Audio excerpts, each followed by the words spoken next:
Noches, vamos a dar inicio a la clase de hoy día. Primeramente, pedirles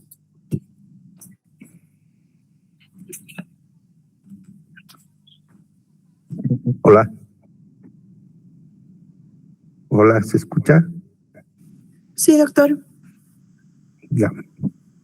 Bueno, primeramente pedirles disculpas. Podido asistir a la clase de ayer por razones de orden mayor, no se pudo.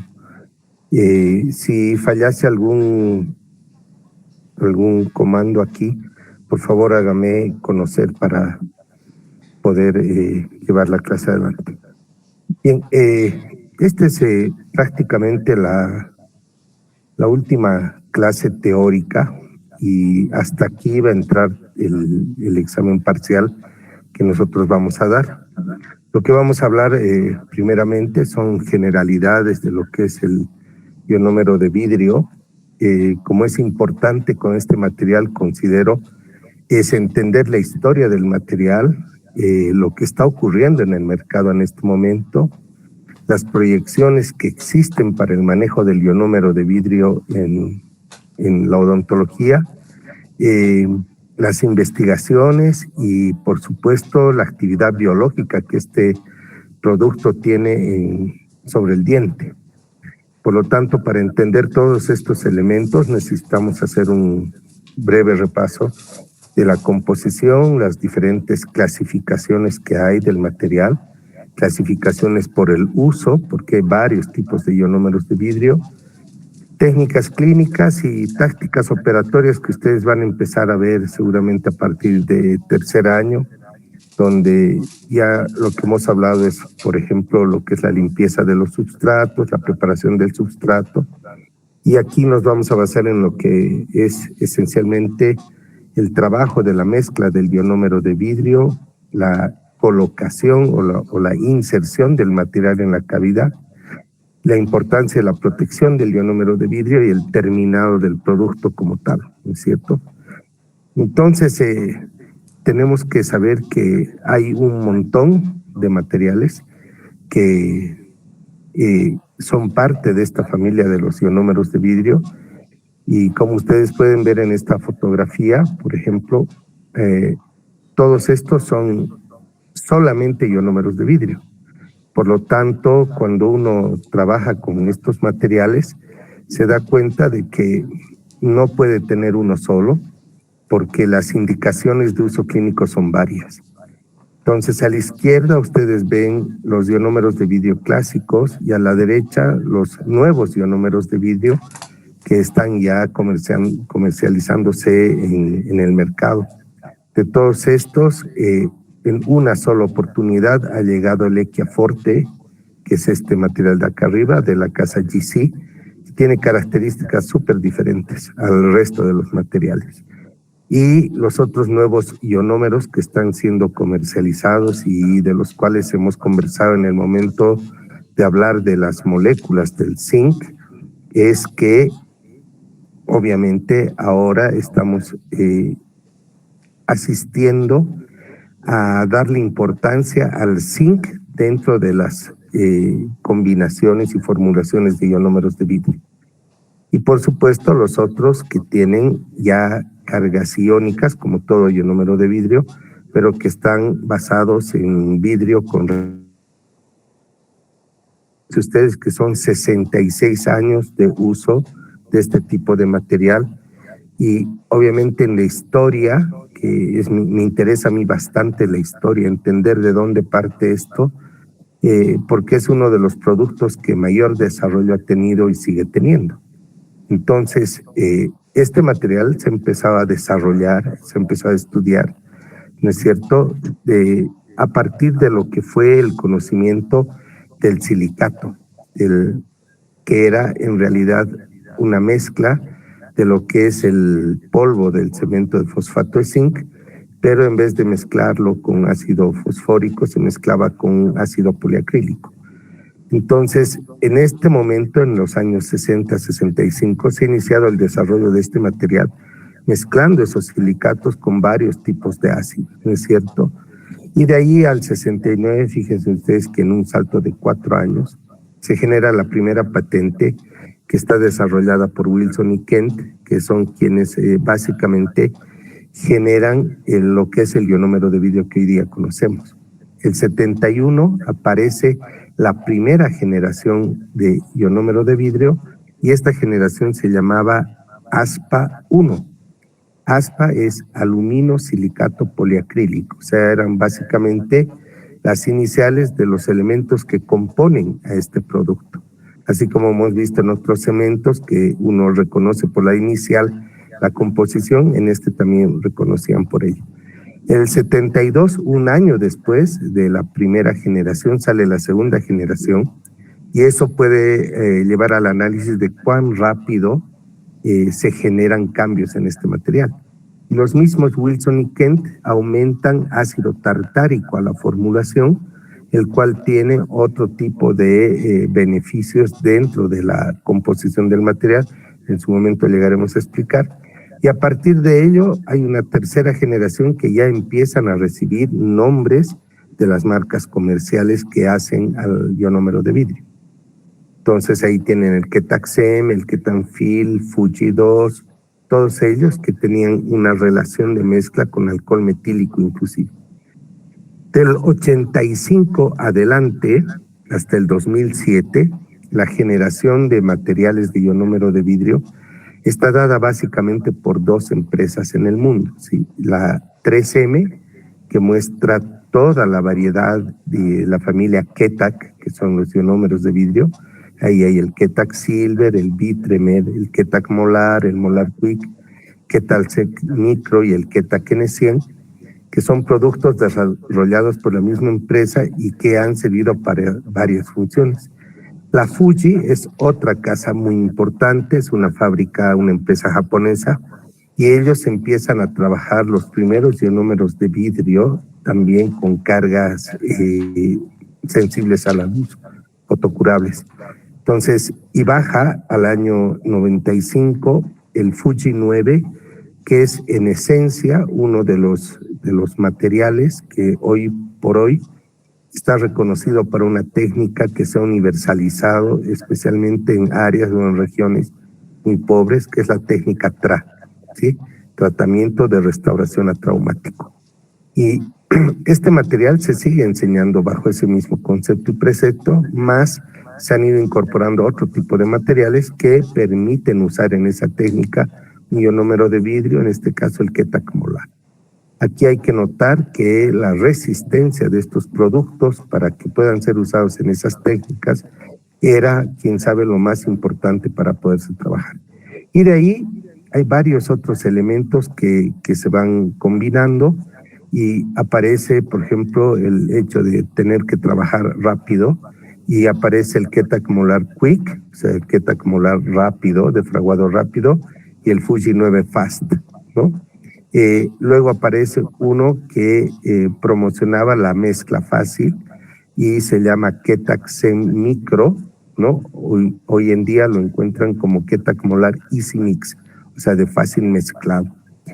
Y luego aparece otro que es el Ketak N100, que es básicamente un ionómero de vidrio con una mezcla de resina, que aparece en un sistema clicker, ¿sí? Estos sistemas donde uno va apretando una palanca y va saliendo porciones del material para poderse trabajar.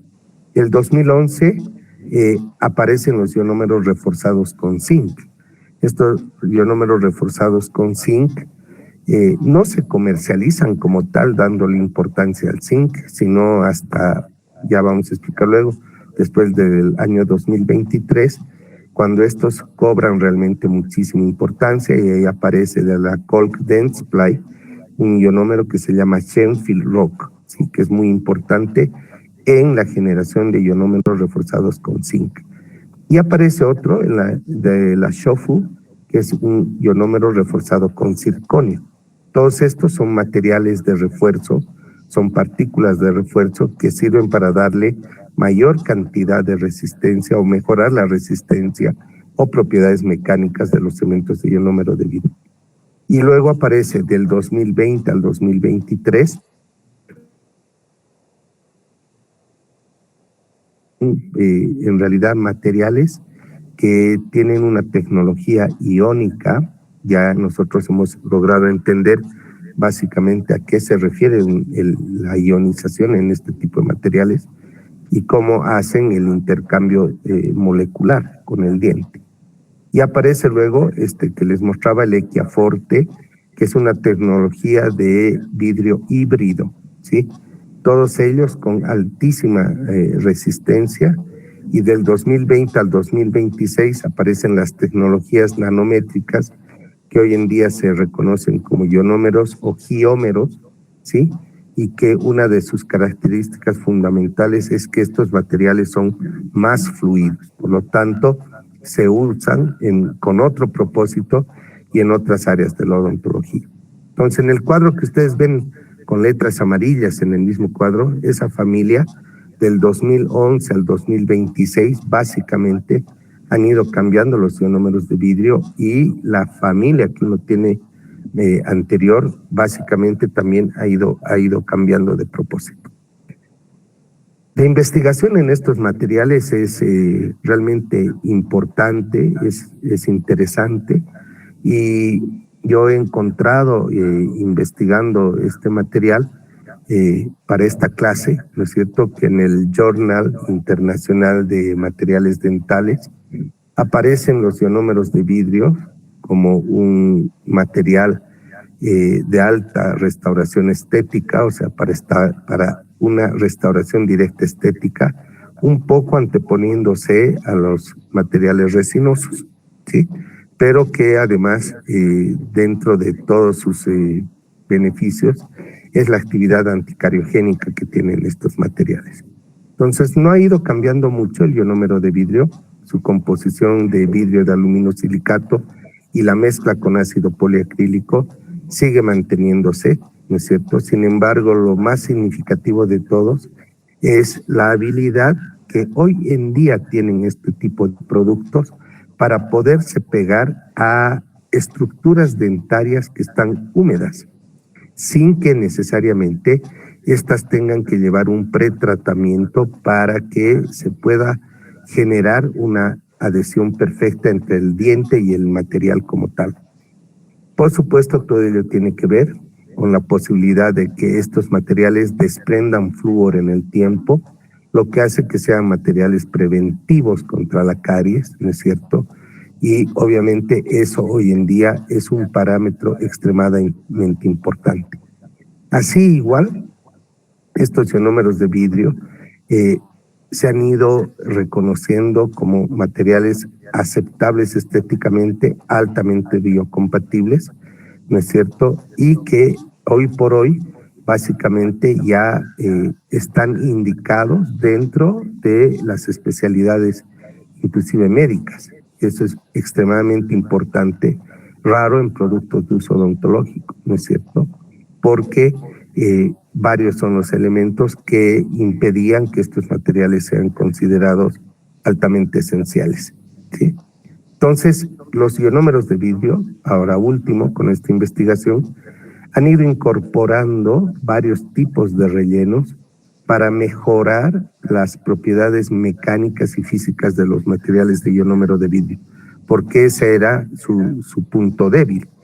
Entonces, ya fuera de lo que hemos visto, existe una lista de materiales de ionómero de vidrio, exactamente 18 tipos de materiales de ionómero de vidrio, que ya tienen diferente composición. Ionómeros de vidrio modificados con metales, con resinas, ionómeros de vidrio empacables, o sea, de alta viscosidad, ionómeros de vidrio de baja viscosidad, con pómeros, giómeros, ionómeros de vidrio reforzados con cerámica, ionómeros de vidrio modificados con aminoácidos, ionómeros de vidrio con acero inoxidable, la incorporación de partículas de hidroxiapatita, de óxido de circonio en los ionómeros de vidrio, ¿sí? O ionómeros de vidrio que ahora contienen fluoruro de iterbio y sulfato de bario, para que estos se puedan ver en las radiografías, ionómeros de vidrio estabilizados con óxido de circonio e itria, ¿sí? Silicato novium con ionómero de vidrio, modificados con ácido bórico, añadidos de óxido de circonio, añadidos de óxido ferroso, aquellos que contienen zinc, que son lo último, y estos SiC, ¿no es cierto?, que son materiales desarrollados últimamente. Entonces, ¿qué es lo que nosotros queremos, digamos? Es entender básicamente qué es lo que es el ionómero de vidrio, porque ya hoy en día, ¿sí?, el ionómero de vidrio es un producto que a partir de febrero del año 2003, la Organización Mundial de la Salud lo ha incorporado formalmente a los cementos de ionómero de vidrio en la lista de medicamentos esenciales. Entonces, yo les había mencionado en alguna clase que existen ya desarrollos y metas en la Organización Mundial de la Salud que cubren desde el año 2026 al año 2030 en el tema de la lucha contra la enfermedad más prevalente en la odontología, que es la caries. Y esto está impulsando, obviamente, varios tipos de investigación, donde ya existen materiales que empiezan a regenerar el esmalte, lo que va a hacer que globalmente la forma de ejercer la odontología y de enseñarla vaya cambiando rápidamente.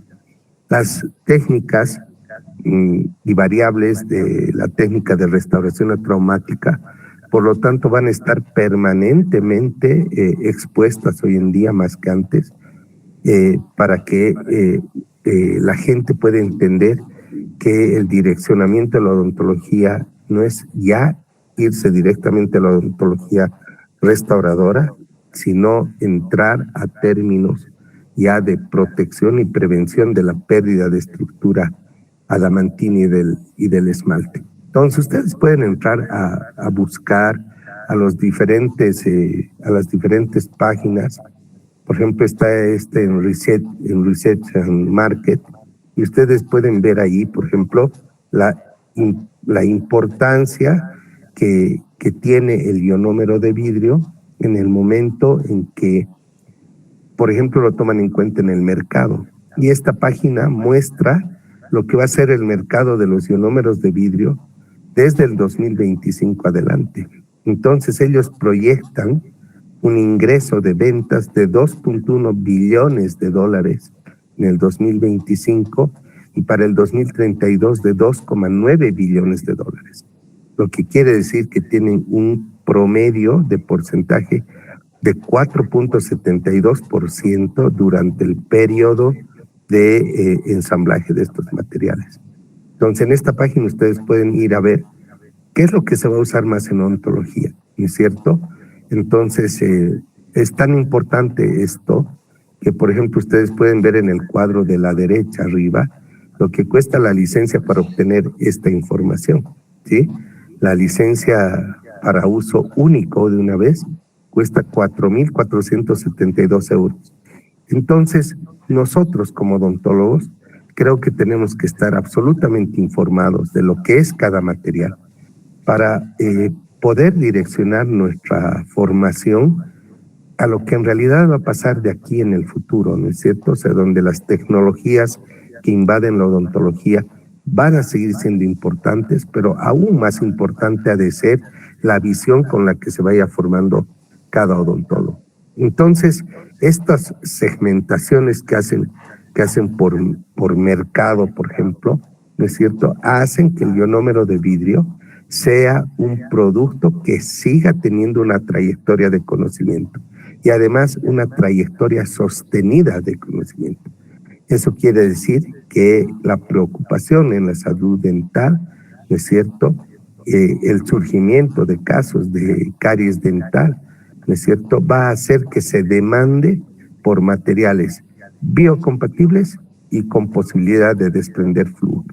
Así de simple como es el ionómero de vidrio desde sus inicios, ahora ya con algunos elementos de orden macroeconómico, donde las empresas están empezando a proyectar lo que va a ser su ingreso con este tipo de materiales.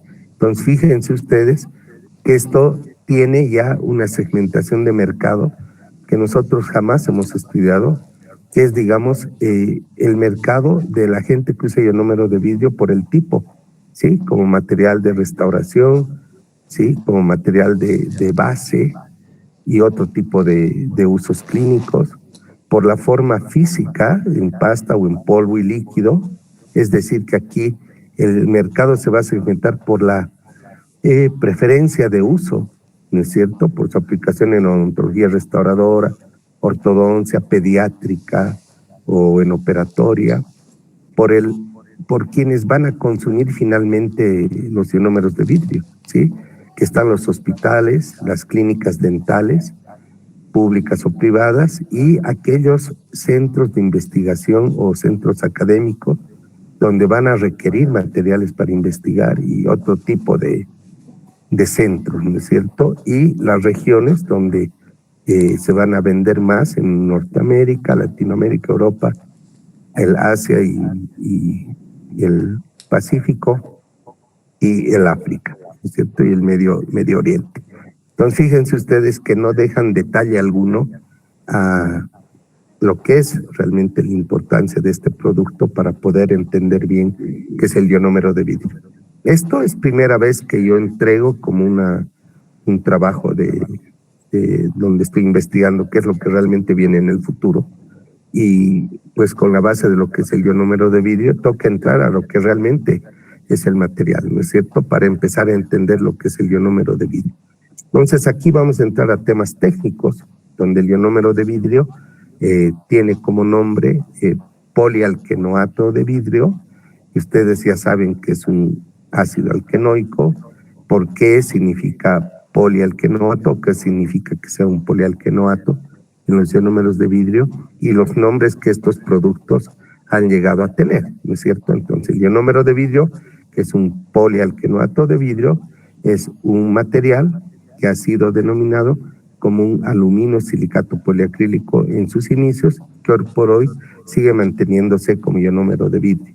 Ahí ustedes ven la referencia de los años cuando esto empezaba a funcionar, y el 70, el 71, el 69, 70, 71, que han sido introducidos en Estados Unidos. A Europa ha llegado recién el año 75 y a Bolivia en específico ha llegado el año 88, 89, cuando esta clase todavía no se dictaba ni siquiera en la facultad. O sea, no se sabía casi nada de lo que realmente era el ionómero de vidrio y todo el mundo le tenía miedo al producto. Hoy día ya es de un manejo más universalizado y por lo tanto ya la gente entiende un poco más. Entonces, ¿qué significa la palabra ionómero de vidrio? Sí, la palabra ionómero de vidrio significa que hay un elemento iónico que vamos a trabajar y un elemento polimérico que se va a dar. Entonces, eso quiere decir que al momento que nosotros entendemos que hay iones trabajando, entendemos que aquí tienen que haber enlaces iónicos. Y esos enlaces iónicos se basan en sílice, polvos de aluminio, silicato de calcio o soluciones de homopolímeros y copolímeros del ácido acrílico. Por lo tanto, entonces, los enlaces iónicos son los que en realidad van a generar la formación de los vidrios que se van a ir dando como tales. El ionómero de vidrio, como los otros materiales que hemos ido viendo, son materiales que también tienen una reacción ácido-básica, sin embargo, que tienen un proceso de fraguado que dura un determinado tiempo, y después de este proceso de fraguado tiene que venir un periodo de tiempo que sea clínicamente aceptable y repetible. ¿Qué quiere decir esto? Que todos los ionómeros de vidrio, mezcla polvo líquido y reacción ácido-base, siempre tienen que tener, ¿no es cierto?, un periodo de tiempo de trabajo clínicamente aceptable y repetible en cualquier forma o zona donde se utilice. Esto parece no muy importante, pero en realidad es la clave del uso del material, porque nosotros ya sabemos por tecnología, por lo que hemos ido estudiando, que los tiempos de trabajo y el tiempo de mezcla, el tiempo de utilización del material son los que en realidad determinan las características claves de cada producto. Por lo tanto, aquí, si el tiempo tiene que ser clínicamente aceptable, o sea, que me dé tiempo para trabajar en el paciente, y que esto sea repetible, yo voy a dominar el material siempre y cuando yo respete las características de mezcla, por ejemplo, de cada uno de estos materiales, ¿no es cierto? Entonces, a partir de esto, se han generado ionómeros de vidrio diferentes, ¿no es cierto? Donde uno tiene que entender que hay segmentos de ionómero de vidrio que son convencionales, que son clásicos, y que hoy en día tenemos ionómeros de vidrio modificados con resina.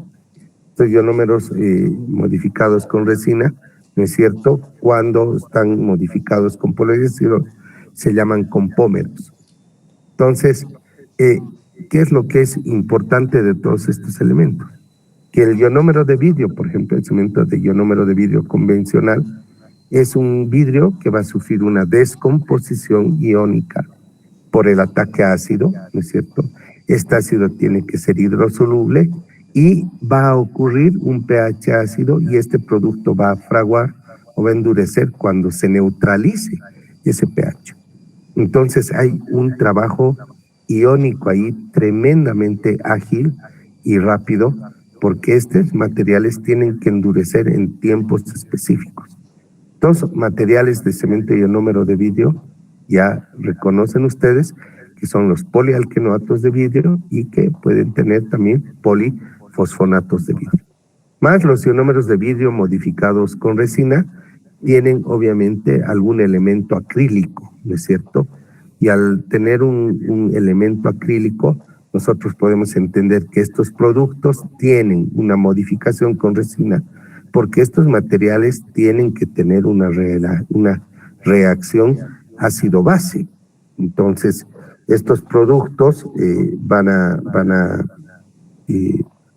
tener la posibilidad de realmente entender cómo es que funciona cada uno de ellos, ¿no es cierto? Y entonces así viene ya la composición, viene lo que nosotros entendemos como importante, ¿no es cierto?, el momento que estamos trabajando con estos productos. Y por supuesto hay que entender la presentación comercial y la composición que estos productos tienen.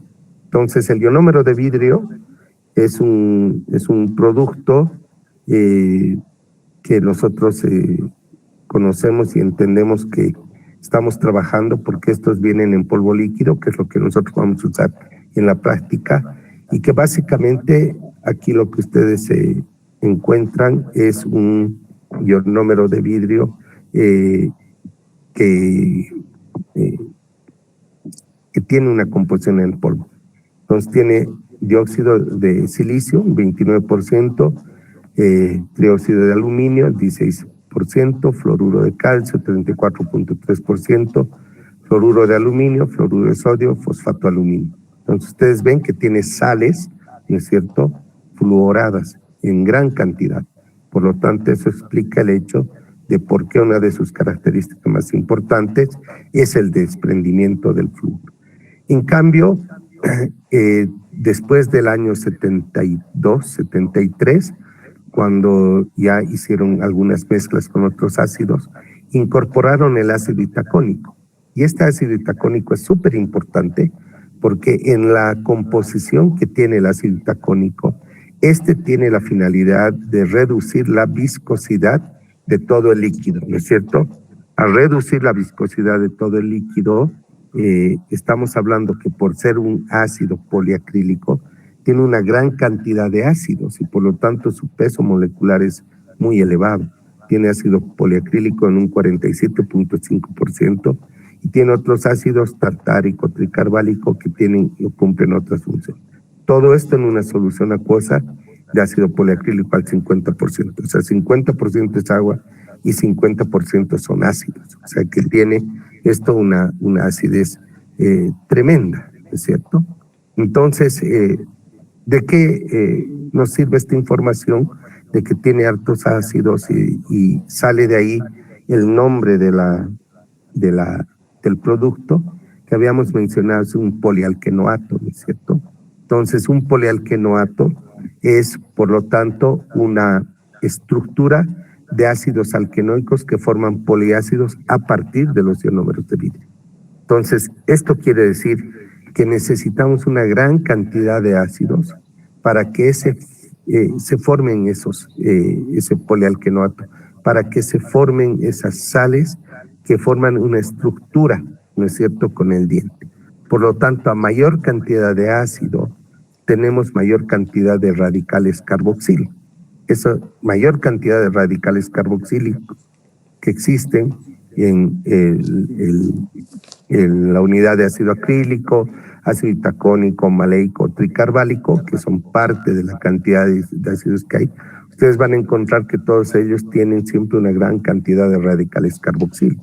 Estos radicales carboxilo, por supuesto, tienen una importancia fundamental que ya hemos explicado en alguna clase anterior, es que estos radicales carboxilo se van a unir de manera cruzada generando una red, ¿no es cierto?, generando esto que menciona, una estructura de ácidos, ¿no es cierto?, que forman esa red a partir del ionómero de vidrio, y que esa red que se va a unir al calcio de la estructura de los dientes va a darle las otras características al material, que la cual es su apetencia por la unión con el calcio del esmalte y el calcio que pueda tener la dentina. Entonces, aquí hemos hablado de que existe una unión específica y que de esa unión específica lo que nosotros entendemos es que este es un producto que se va a adherir fácilmente a la estructura de diente y que al unirse a esa estructura de diente, entonces nosotros tenemos un material que puede reemplazar a partes o a estructuras que están en el diente. Entonces, los ionómeros de vidrio logran una adhesión específica por sí mismos, o sea, por sí solos. No es necesario muchas veces hacer una preparación del sustrato, ¿sí? Estos logran unirse al diente formando uniones químicas con los tejidos duros del diente. Eso se llama un mecanismo de adhesión que también vamos a ir describiendo en las clases, ¿no es cierto? Y la adhesión se genera por esas moléculas de ácido polialquenoico, donde vemos que sus grupos carboxilos son capaces de reaccionar con el calcio de la hidroxiapatita del diente. Entonces va formando redes en el esmalte, en la dentina, ¿no es cierto? El flúor que actúa con sus diferentes sales, fluoruro de aluminio, de calcio, etcétera, fosfatos, ¿no es cierto?, que van reaccionando. Entonces ese mecanismo de adhesión, ¿no es cierto?, es conocido o se responsabiliza de tener el nombre de un mecanismo de difusión iónica, ¿no es cierto?, donde hay un proceso de intercambio iónico entre grupos carboxílicos de los ácidos polialquenoicos y el calcio de la hidroxiapatita, ¿no es cierto? Esto genera una estructura cristalina que precipita, que es de fosfato de calcio y de polialquenoato. Entonces ahí es donde se produce la adhesión por ese mecanismo de intercambio iónico, ¿no es cierto? Y eso es importante recordarlo porque la adhesión al diente, ¿no es cierto?, en este caso es una adhesión química por enlaces moleculares. O sea, el cemento de ionómero de vidrio molecularmente se une a la dentina o al esmalte a través de esos radicales carboxilos y el calcio, ¿no es cierto? Esto genera, por lo tanto, una forma, ¿no es cierto?, después de que esto ha reaccionado y este mecanismo ha reaccionado, genera una forma, ¿no es cierto?, de entender las situaciones que son precedentes, porque nosotros ya entendemos que aquí va a haber un proceso de fraguado, ¿no es cierto?, como mencioné al principio. Y que ese proceso de fraguado involucra, ¿sí?, un proceso de gelificación. Entonces, aquí es muy importante muy importante entender que este proceso de gelificación es lo que en realidad me va a permitir entender los diferentes niveles, ¿sí?, que pasa este material en las diferentes fases que tiene que hacer para formar ese calcio adherido que es el carboxilato de calcio, ¿no es cierto? Entonces hay una primera fase, ¿no es cierto?, donde se forma el poliacrilato cálcico. Esta primera fase donde ya se estructura esa red de unión con el calcio y donde nosotros tenemos que proteger al material contra la excesiva humedad superficial. Para proteger en esta primera fase de la formación de un gel de carboxilato de calcio, puedo utilizar sistemas de barniz, ya no ese barniz como el que hemos visto, ¿no es cierto?, que era el barniz copal, por ejemplo, que hemos utilizado en las hojas para ver lo que hace, que es prácticamente plastificar, sino aquí necesitamos ya barnices con características químicas especiales que también se adhieran al ionómero de vidrio. Entonces hay el Keta Glaze, el Vitemer Gloss o los barnices protectores fotocurables de la boca. Entonces aquí cualquier producto fotocurado va a hacer posible que se una a la superficie, evitando que el ionómero de vidrio pierda humedad propia y, por supuesto, evitando que entre humedad del medio ambiente oral hacia la restauración o hacia el material en lo que el material está trabajando. Y, por supuesto, si hay una primera fase, tiene que venir una segunda fase. Y esta segunda fase es una fase de estabilización química y de unión real a la estructura dentaria, que definitivamente es ya observar el proceso de adhesión del producto, ¿no es cierto?, de estos radicales carboxilos con el calcio, aluminio y demás elementos que hay en los dientes. Aquí se debe proteger también con barnices, proteger la restauración de la desecación. Por eso decía, este producto se puede desecar, o sea, puede perder su líquido interno, ¿sí?, que es natural que tenga porque es una solución acuosa, y se debe proteger de que no absorba humedad. Entonces, aquí hay que proteger la restauración de la desecación para poder entender el funcionamiento de este material. Entonces, en todos estos elementos, lo que ha ocurrido es que ha habido una unión química verdadera a la estructura dentaria. Esa estructura dentaria que sufre permanentemente cambios también en la estructura dentaria. Eso se reconoce como un ciclo de desmineralización y de remineralización. Ese ciclo des-re, ¿sí?, que es un tema netamente clínico, que ustedes seguramente van a estudiarlo en operatoria dental. Este ciclo des-re es básico de entender, ¿no es cierto?, para comprender realmente qué es lo que pasa en la estructura dentaria. Entonces, hemos dicho en anteriores clases que los dientes permanentemente sufren un proceso de desmineralización, ¿no es cierto? Ese proceso de desmineralización es la pérdida de sales, de calcio, de fosfatos, etcétera, que se van eliminando de la estructura dentaria y van debilitando la hidroxiapatita de calcio. Entonces, este ciclo de desmineralización es un ciclo que es permanente, ¿sí? Este ciclo de desmineralización es un ciclo continuo, ¿sí?, porque es permanente la desmineralización, así como también es permanente la remineralización de esas zonas donde se está trabajando. Si este proceso de remineralización no se cumple, entonces empieza la generación de una lesión adamantina, una lesión en el esmalte, ¿no es cierto?, que se llama como mancha blanca, y donde la desorganización de la estructura más superficial del esmalte es observable, Sin embargo, ahí, en ese nivel, todavía no se ha generado una cavidad. ¿Cuándo viene esto? ¿Sí? Viene con una elevada acidez intraoral. Cuando el pH es menor a 5.5, los tejidos dentarios son desmineralizados.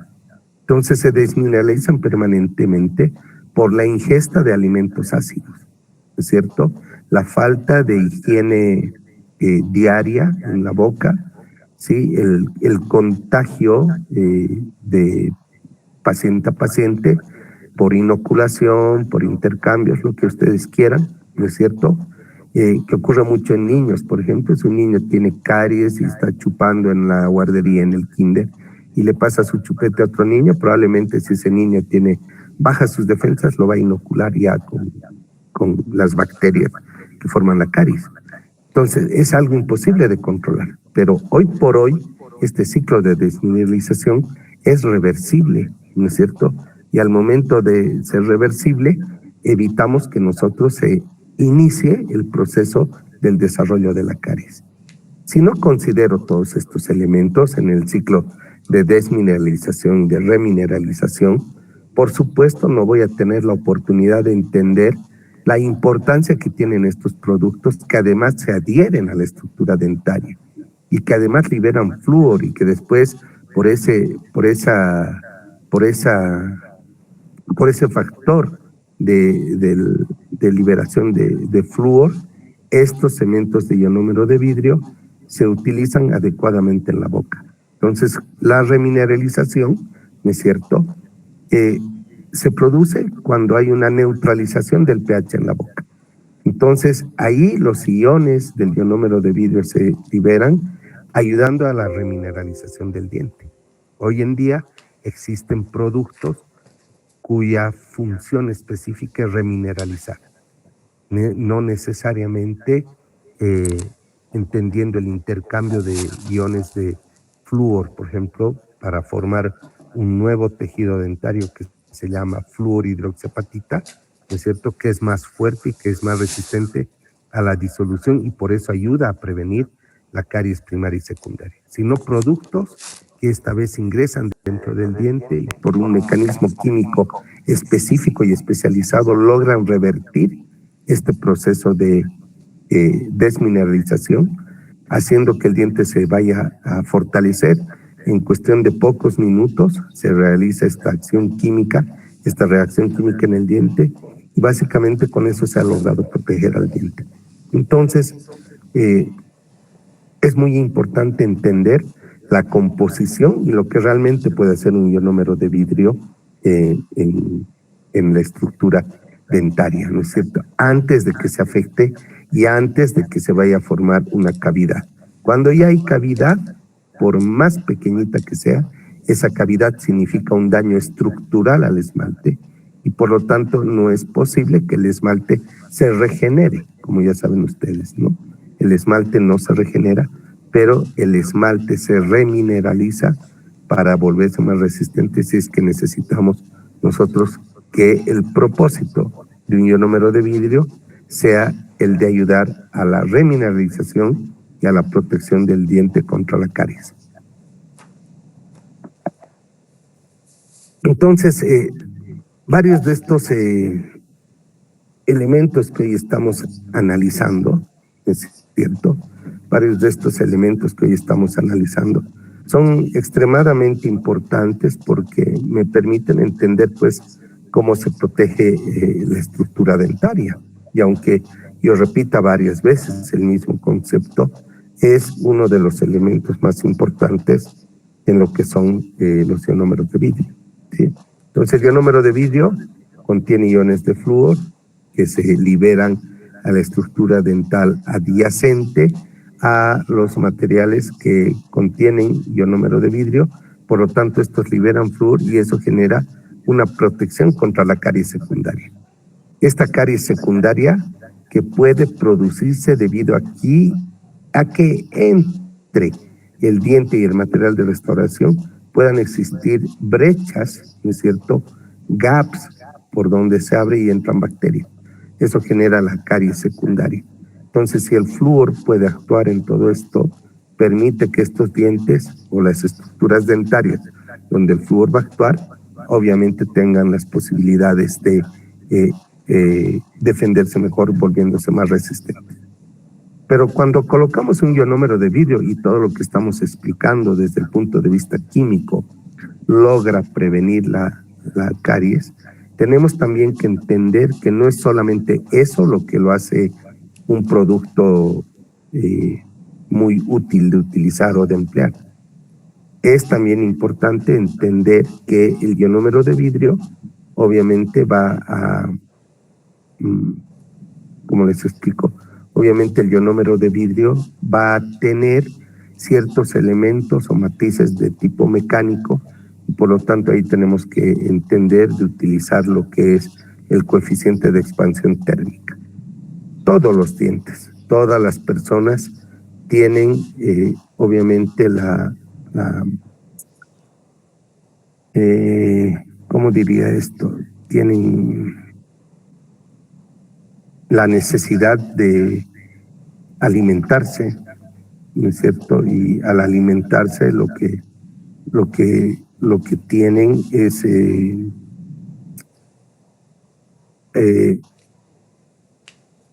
elementos que tienen que ver, por ejemplo, con la temperatura o la solidez de un determinado producto que consumimos, y por lo tanto los coeficientes de expansión térmica de los materiales que se colocan en el diente como de aquellos que consumimos tienen que parecerse para evitar que los materiales por ese coeficiente de expansión térmica generen microfracturas en los dientes.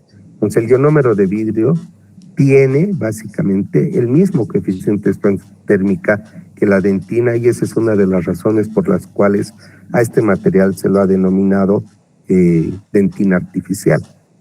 Eso me da mucho, o sea, me da mucha información entender esa definición de material, de colocar un material que sea dentina artificial, porque si yo puedo discriminar esmalte de dentina, ¿no es cierto? Aquí este esquema es súper amplio, el esmalte nunca es tan grueso o tan grueso como la dentina, el esmalte tiene capas muy finas, ¿no es cierto?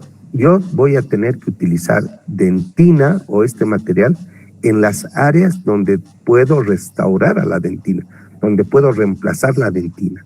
Y voy a tener que utilizar por encima de ese ionómero de vidrio un material que se asemeje al diente.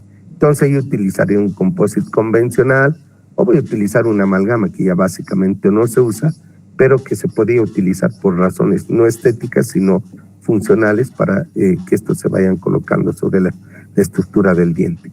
Entonces ese coeficiente de expansión térmica hace que el producto tenga resistencia a las diferentes fuerzas que se producen, pero algo que es muy importante, y ya lo he mencionado en otras clases también, es que yo tengo que entender que el diente no es uno solo, que aquí esto como figura me muestra un esquema de lo que es el diente para entender lo que es una restauración, de inserción de una restauración, para entender los límites que tengo de esmalte, dentina, pulpa y de formación de una cavidad. Pero en la realidad, cuando nosotros retiramos un material de restauración o ha habido caries secundaria, nos encontramos con dientes que tienen diferentes tipos de dentina, tienen características histológicas absolutamente diferentes en un solo diente. Entonces, aquí yo veo un tipo de dentina, puede ser una dentina que esté infectada, ¿no es cierto?, y que tenga que seguir retirando este material hasta lograr una dentina sana. Aquí puedo entender que ya la dentina es más homogénea. Básicamente aquí ya tengo una mezcla entre esmalte y dentina, y hay poca dentina. Aquí tengo una dentina muy próxima a la pulpa. Es una dentina que debe trabajarse con un concepto de protección dentinopulpar, pero que esa dentina probablemente sea una dentina, qué sé yo, esclerótica, ¿no es cierto? Y obviamente con esas dentinas yo tengo que aprender a configurar cavidades para colocar materiales en diferentes áreas, ¿no es cierto?, en diferentes tipos de diente donde voy a trabajar, y que eso coincida con los elementos, ¿no es cierto?, de resistencia del diente. Por ejemplo, esta pieza dentaria que ya ha tenido un tratamiento de conductos, ha eliminado sus arbotantes de resistencia.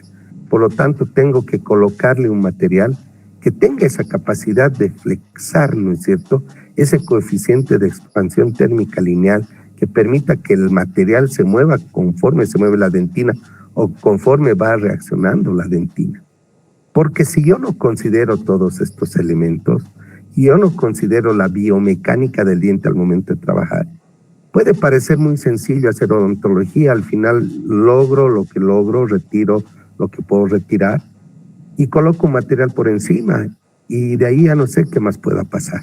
De ahí ya entiendo que mis objetivos son otros, pero si logro entender el diente que estoy reparando, voy a evitar pues que un diente se fracture, que un diente tenga problemas post-extracción. Y aquí, como ven ustedes, las piezas dentarias sufren también cracks o fracturas y por lo tanto hoy en día se maneja esta terapia para estos cracks que se pueden producir a través de mecanismos de adhesión que tienen que ver con los ionómeros de vidrio y con los diferentes o las diferentes situaciones clínicas que se pueden ir presentando en los dientes. Y por eso es muy importante entender la clasificación de los ionómeros de vidrio, ¿no es cierto? Entonces quiere decir que hay una clasificación para ionómeros de vidrio porque hay muchos dientes, muchos tipos de diente y esa clasificación básicamente me va a dar la posibilidad o me va a generar la herramienta que yo tengo que adquirir para resolver más de uno de los casos.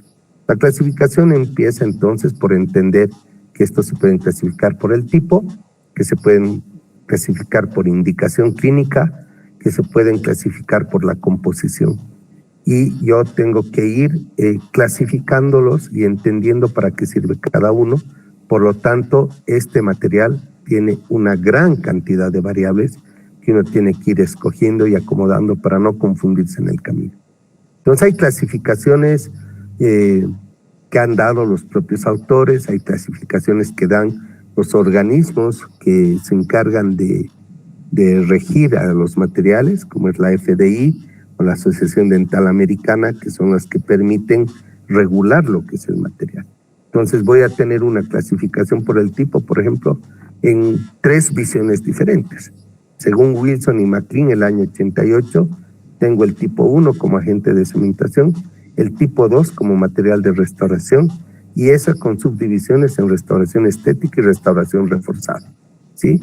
Según McLean, el año 94, o sea, ya ha pasado tiempo, hay un ionómero de vidrio tradicional, que nosotros le vamos a llamar convencional, un ionómero de vidrio modificado con resina y resina compuesta modificada con poliácidos. O sea, esto es más que un ionómero de vidrio, un elemento que tiene capacidad de dispensar flúor y que es básicamente una resina. Según Skinner, que lo hace más fácil, dice hay ionómero de vidrio tipo 1 para cementación, tipo 2 para restauración y el tipo 3 que es un liner o una base. Entonces nosotros ya hemos entendido bien las diferencias entre liner y base, ¿no es cierto?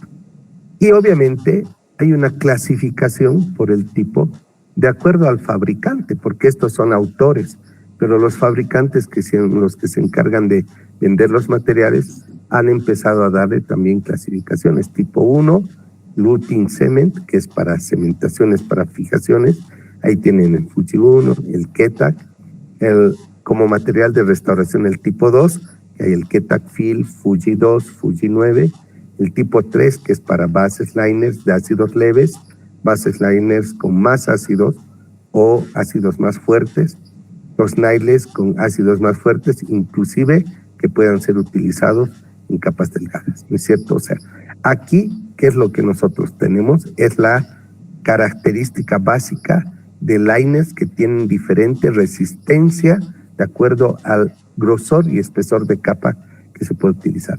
Y el tipo 4, que es una mixtura adicionada que tiene en este caso algunas partículas de plata que se ha denominado mezcla milagrosa, ¿sí? Entonces hay varias formas de clasificar.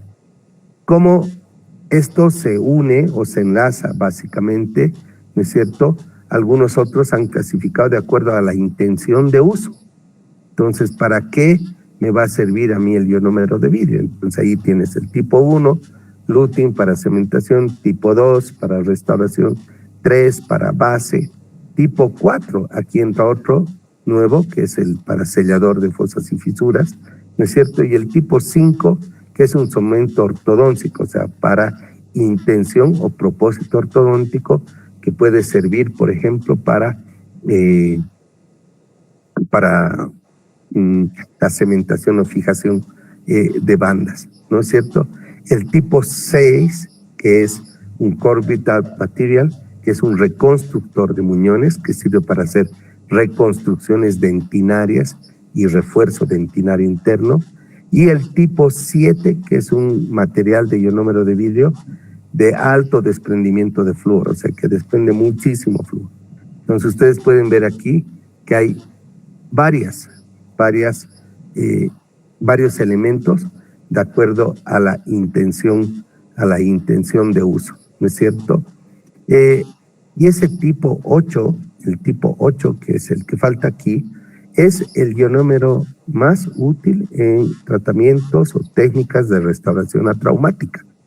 Este ionómero tipo 8 básicamente ha sido reconocido por la OMS, el Fuji 9, de esta casa japonesa, que básicamente es el que más se utiliza para esta técnica de restauración atraumática.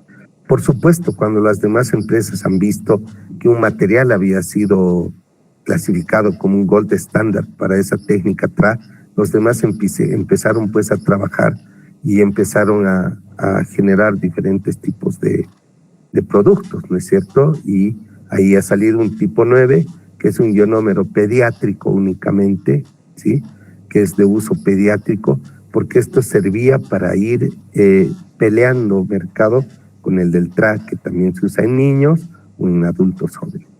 Y así han empezado a aparecer una serie de materiales. Entonces, si yo quiero usar un ionómero de vidrio, tengo que tener no un hito, sino más de uno, o por lo menos 2 o 3, que me permitan ejercer la odontología de acuerdo a mi especialidad o a lo que diariamente uno hace como dentista.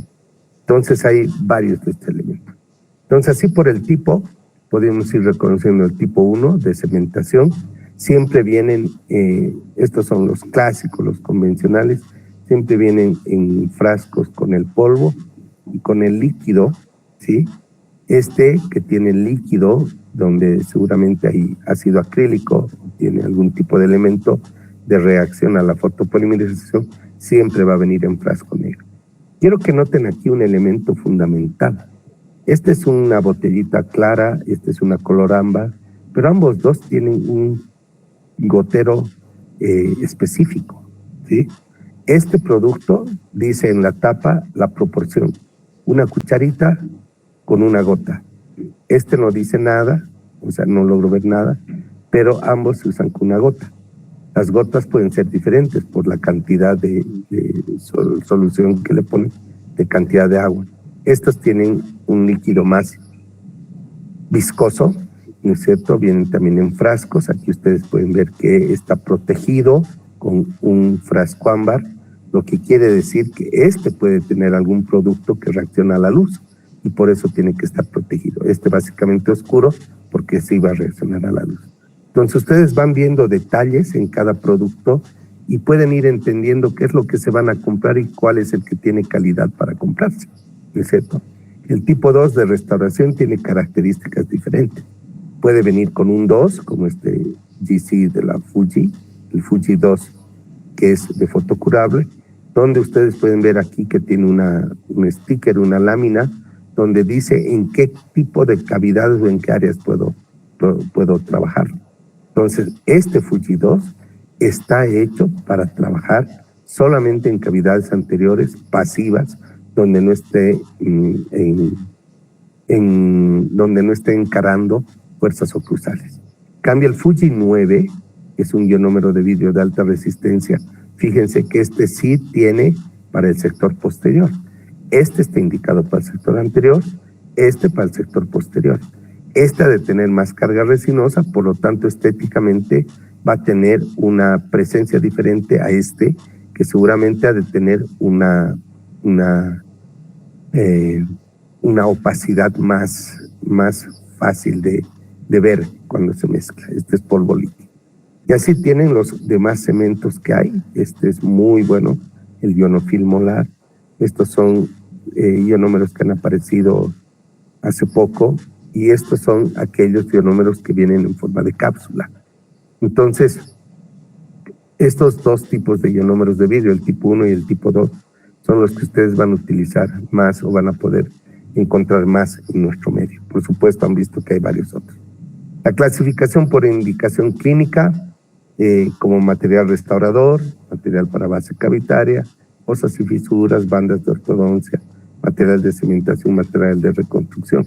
Entonces, en cementación, por ejemplo, ¿cómo reconozco? A veces vas a la tienda, pides y le dices, me vende un ionómero de restauración, y te dan el que ellos tengan, porque no saben qué es qué. Entonces, ahí es lo que uno tiene que fijarse la etiqueta. Este es un Ketac-Sem, ¿sí?, que es para cementación y es micro, es de fácil mezclado, ¿sí? Este es un Ketac-Sem, que es para fijación, para fijar coronas o elementos hechos en laboratorio a los dientes. Hay otros que son para bases cavitarias, ¿no es cierto?, donde ustedes van a ver que dice ionómero de vidrio liner. Entonces es liner o base. Aquí dice GC Fuji Lining Light Cure, o sea, de fotocurado, donde tiene un elemento negro, ¿sí? Y donde aquí, obviamente, como esto va a ir por debajo de una restauración o de otro tipo de material, en este caso no les interesa el color, pero aquí pueden encontrar ustedes en la división de 3M, por ejemplo, un ionómero de vidrio de color amarillento y otro de color gris, igual que existían los cementos de fosfato, colorimetría, porque sobre estos pueden ir materiales casi translúcidos, que son las resinas, y por lo tanto el fondo o la base de esa resina tenía importancia en la estética. Hoy en día esos elementos se han superado y por supuesto ya no son posibles de verificar más. Estos son los CERMETs. Este es el ionómero de vidrio de la GC, se llama Miracle Mix porque este se mezcla, ¿sí? Se mezcla ionómero de vidrio con el líquido, es un material restaurador, pero además tiene acá polvo de plata, limadura de plata, que se mezcla. Entonces queda un ionómero negro, pero de alta resistencia. Entonces esto se colocaba como bases debajo de amalgamas que se iban a utilizar, generando la posibilidad de tener una base de alta resistencia porque tenía plata donde no les interesaba el color, y en algunos casos para hacer restauraciones posteriores de emergencia. El otro es un ionómero de vidrio para cementación de bandas de ortodoncia, que es un ionómero de vidrio específico para cementación de bandas, ¿sí? ¿Qué tiene de diferente? Es que como este va a trabajar sobre esmalte y sobre estructura metálica, que es una banda, ¿no es cierto? Este ionómero de vidrio se pega con muchísima fuerza al esmalte y a la banda de ortodoncia. Entonces logra resistir la mecánica que aplica el ortodoncista para mover dientes, ¿no es cierto? Para anclar. Obviamente hay muchos de estos elementos que hoy día han sido superados. Entonces, en la indicación clínica hay varios, ¿no es cierto? Y la indicación clínica puede también uno reconocer el material por el sufijo. Si es para obturación, ¿sí?, o para restauración, va a tener el sufijo fil o ere. Entonces va a llamar Ceramfil, Ketac-Fil o Vidrion ere, ¿sí?, del SS White, por ejemplo. Si tengo un material que tiene agregado metálico, entonces va a llamar Silver, que es plata, y se va a llamar Chelon Silver, Ketac Silver o Argion, que viene de plata en alemán, que es de la boca, el Argion, ¿sí? Entonces esos tienen plata. Si es para base o para como liner, va a tener sufijo bond, F o line, ¿sí? Ketac bond, Vidrion F, baseline, ¿sí? Entonces uno puede reconocer por el nombre del producto a qué se va a dedicar o para qué indicación clínica tiene ese producto. Si es para fijación, va a tener el sufijo SEM o CHEM, ¿sí? Ceram SEM, Ketaxen Bridon C, ¿sí? O sea, de cementación.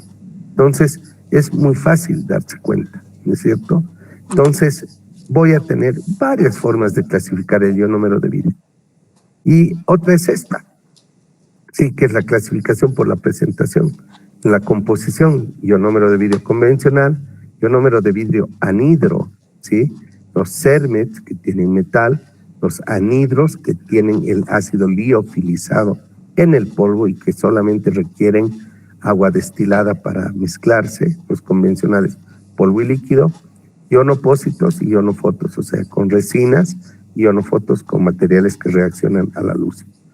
Entonces, así hay un montón de tipos de ionómeros de vidrio modificados con resina, modificados con metales, etcétera, que nos sirven para tener usos. Sin embargo, esto también va evolucionando y se llega a una última clasificación.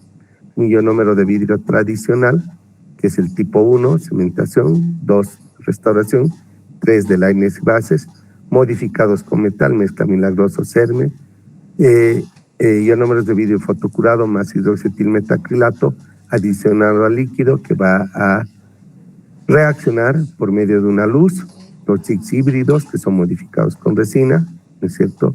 Estos con resina compuesta donde los rellenos se sustituyen por vidrio, flúor, aluminio, silicato, que es del ionómero, ¿no es cierto? Partículas de vidrio prepolimerizado mezclados con resina compuesta, o sea, donde tienen un grado de molido diferenciado. Y así se van utilizando. ¿Qué otro elemento importante? Es que el ionómero de vidrio tradicional se pega, ¿sí? Se pega a metales no nobles. Entonces sirve para hacer restauraciones cervicales, donde hay problemas radiculares, pero siempre y cuando no sea cerámica ni sea oro en la zona que uno va a restaurar, uno va a tratar de mejorar. Esto en realidad se tiene que curar eliminando la corona y cambiando la corona, pero a veces no se puede, el paciente no tiene tiempo, ya casi no vemos estas coronas así, pero ahí se usaban muchísimo los ionómeros de vidrio que se pegaban a la estructura dentaria y a los metales. Entre las propiedades, ya saben, la biocompatibilidad, la adhesión a tejidos dentarios, que sean anticariogénicos, tendrán algunos valores de insolubilidad, de resistencia compresiva, de radioopacidad, de espesor adecuado como material de cementación o de restaurador estético con color, etc. Pero entre los ionómeros de vidrio, los beneficios que tenemos, por ejemplo, uno que es importante es pues la biocompatibilidad. Y hemos hablado de la biocompatibilidad en términos, por ejemplo, de tamaño de las moléculas, etcétera, etcétera. Pero aquí se han hecho investigaciones sobre la biocompatibilidad, colocando el materialidad en cultivos celulares y no ha mostrado toxicidad. Ha habido crecimiento normal o celular normal sobre el ionómero de vidrio en un estudio del año 1993 y en otro sobre el ionómero de vidrio se han desarrollado osteoblastos, también en 1993 y en 1999. Entonces quiere decir que la gente se ha ido involucrando con este producto porque hasta se ha logrado colocar en lesiones de furca, por ejemplo, haciendo una acción quirúrgica y sellando las raíces con ionómero de vidrio. Quiere decir que cuando este material diafraguaba, por ejemplo, podía resistir hasta la humedad de la zona que tiene el hueso. Pero uno de los elementos más fundamentales y que hemos visto aquí, por ejemplo, en este cuadro, es su anticariogenicidad. Eso tiene que ver con el contenido de flúor, ¿no es cierto? Entonces, el contenido de flúor, que normalmente está en el rango de 35 a 40%, tiene efectos sobre la temperatura de fusión del vidrio, ¿sí?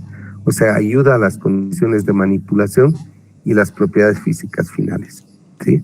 Si yo reduzco la cantidad de flúor, ¿sí? Si es menos del 35 al 40%, se va a aumentar la translucidez.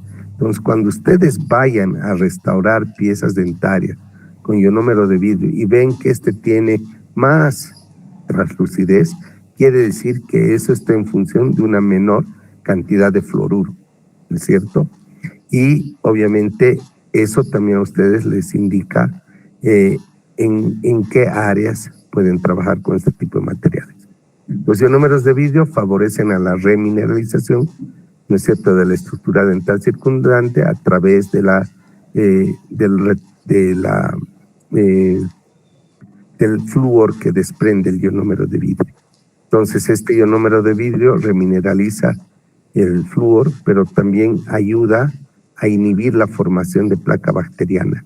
Gracias al zinc, que ustedes saben que como ion metálico es un mediador del cambio de iónico entre el calcio y el ion zinc, ¿no es cierto? De todo lo que hemos hablado sobre el zinc y su importancia en lo que es el cambio de la estructura dentaria que va a quedar en áreas donde este material pueda llegar. Entonces, muy importante el contenido de flúor para entender todo lo que realmente este ionómero de vidrio puede hacer. Después hemos hablado ya hemos pasado por ionómeros de vidrio diferentes y obviamente este ionómero de vidrio también tiene características diferenciadas en el fraguado o en la forma en que estos van a endurecer, a cambiar de estado, siempre pasando por un estado de gel, ¿no es cierto? Porque hay una gelificación. Entonces este fraguado va a requerir de una reacción ácido-básica, es el fraguado químico típico de la mezcla de un polvo con un líquido, ¿no es cierto? Hay uno que es el fraguado doble, que se pone en marcha con la luz y que continúa con una reacción ácido-base. ¿Qué quiere decir esto? Los ionómeros de vidrio que reaccionan con luz, ¿no es cierto?, pueden iniciar la reacción química dándole la luz directamente a cualquier área donde esté presente el ionómero de vidrio. Si ese ionómero de vidrio está por debajo de una corona y vamos a trabajar con luz, solamente dándole luz a la zona donde ha habido rebalse del cemento, empieza la reacción química de ácido base que va a generar el autofraguado. Por eso se llama fraguado doble, ¿no es cierto? Y esto se complica un poquito porque existe un fraguado triple, que es la reacción de autopolimerización de la resina en lo que queda de resina sin polimerizar por dentro. O sea, esto fragua a oscuras. Entonces, este se llama fraguado a oscuras o fraguado triple.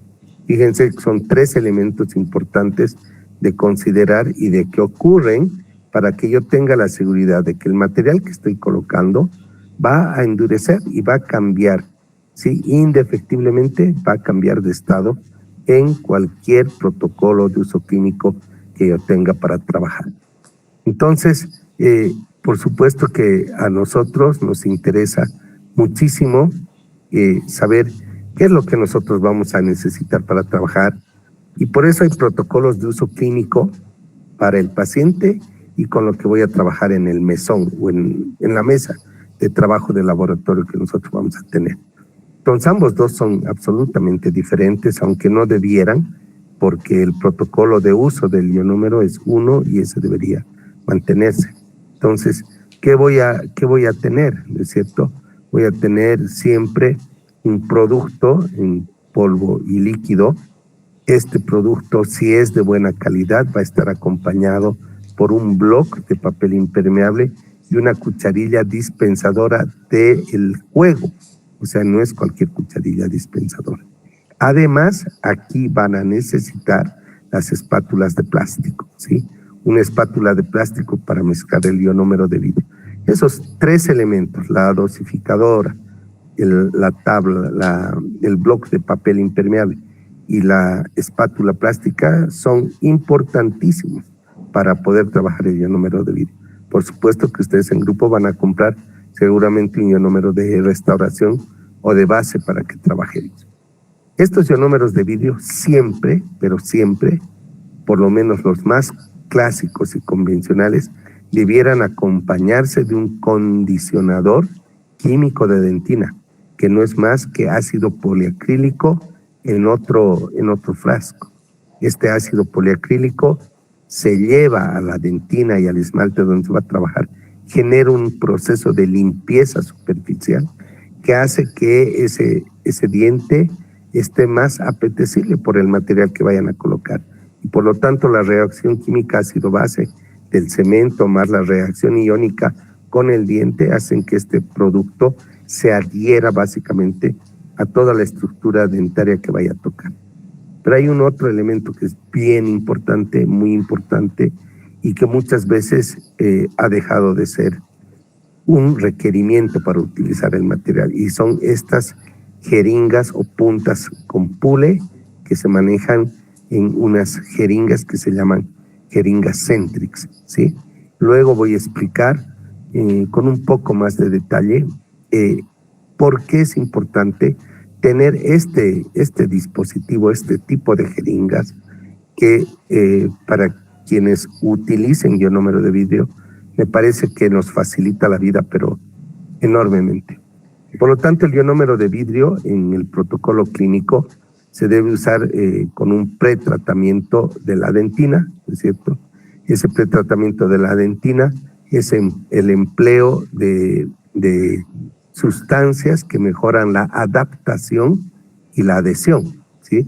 Entonces, esto se logra con soluciones de ácido poliacrílico entre el 10 y el 25%.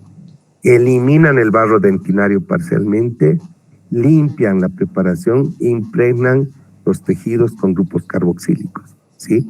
Por lo tanto, se mejora la humectancia del cemento. Es decir, cuando vaya a integrar el cemento, el material, con el diente, este diente va a aceptar de mejor manera el ionómero de vidrio. Entonces, por supuesto que me va a ayudar muchísimo el que yo use una solución de ácido poliacrílico o cualquier elemento que sea una condición dentinaria. Unos se llaman limpiador de barro dentinario, otros acondicionadores de dentina, que pueden venir en diferentes formas de presentación, pero que en realidad son ácidos, ¿no es cierto?, que nosotros podemos entender son necesarios para lograr la adhesión. Entonces, ¿por qué es importante colocar un acondicionador dentinario cuando uso ionómero de vidrio?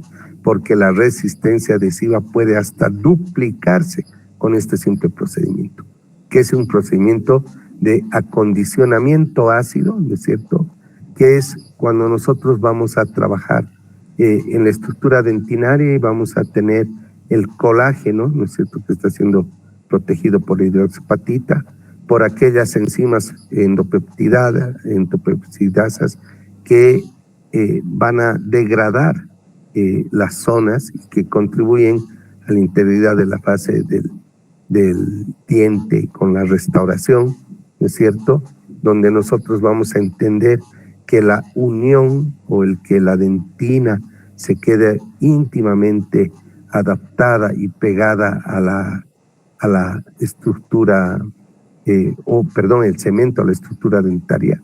O sea, me habla de que ya, como hemos mencionado antes, necesito neutralizar esos elementos que podrían hacer que se solubilice la dentina, ¿no es cierto?, con su matriz de colágeno que está siendo alterada por cualquiera de los elementos que se involucran al momento de trabajar sobre un diente vivo. El pH, el zinc, las metaloproteinasas que se liberan, que generan estos cambios dentinarios y donde nosotros, al momento de que estamos usando un ácido, un acondicionamiento ácido, vamos de alguna manera a activar todos estos elementos. Y por lo tanto, vendría siendo un contrasentido. Pero como esto modifica la zona, ¿no es cierto?, y ayuda en los radicales carboxilo, entonces por supuesto que aquí lo que nosotros vamos a tener es la posibilidad, ¿no es cierto?, de que este ácido poliacrílico, ¿sí?, tenga un efecto estabilizante de la humedad dentinal, y eso va a ayudar o contribuir a la eficacia de los sistemas adhesivos. Entonces, ayudaría mucho a la adhesión en áreas húmedas de los ionómeros de vidrio convencionales y ionómeros de vidrio modificados con resina. Entonces, para este concepto, uno tiene que entender básicamente bien qué es lo que realmente pasa con este ácido poliacrílico que yo voy a colocarle en la dentina. Entonces el ácido poliacrílico, ¿no es cierto?, es un ácido que puede generar un trabajo de grabado ácido, se llama, de descalcificación o de limpieza de la zona, de aproximadamente 3 micras. Estos son de alto peso molecular, tienen un peso molecular de 14.000 a 20.000, por lo tanto no es posible que ingresen al túbulo dentinario. Por lo tanto, estos no van a penetrar más allá de 30 nanómetros en dentina intertubular desmineralizada, ¿no es cierto? Esto se ha comprobado en estudios por parte de primers y de sistemas adhesivos como el Scotch Bond multipropósito o adhesivos Etch and Rinse como el Single Bond. O sea, ¿qué es lo que vamos a llevar en el próximo capítulo? Sistemas adhesivos y adhesión para entender estos conceptos y estos criterios. Entonces, lo que tenemos es siempre una actividad clínica que nosotros tenemos que dominar, ¿no es cierto? Y esa actividad clínica significa entender lo que va a pasar en la boca de los pacientes permanentemente. Entonces siempre voy a tener algo que tengo que reparar, siempre voy a tener algo que tengo que cambiar. Hoy en día la gente ya quiere cambiar, ¿no es cierto?, sus amalgamas por materiales que se vean del color del diente. Entonces, ustedes ven 2 molares, uno con amalgama, otro con una caries acá, ¿no es cierto?, donde se tienen que eliminar la amalgama y ahí vemos los diferentes tipos de dentina que se pueden ir mostrando. Aquí hacemos una detección con un detector de caries para ver dónde me queda tejido dentinario todavía enfermo, ¿no es cierto? Y aquí empiezo a discriminar qué es lo que yo voy a utilizar como un elemento de grabado ácido.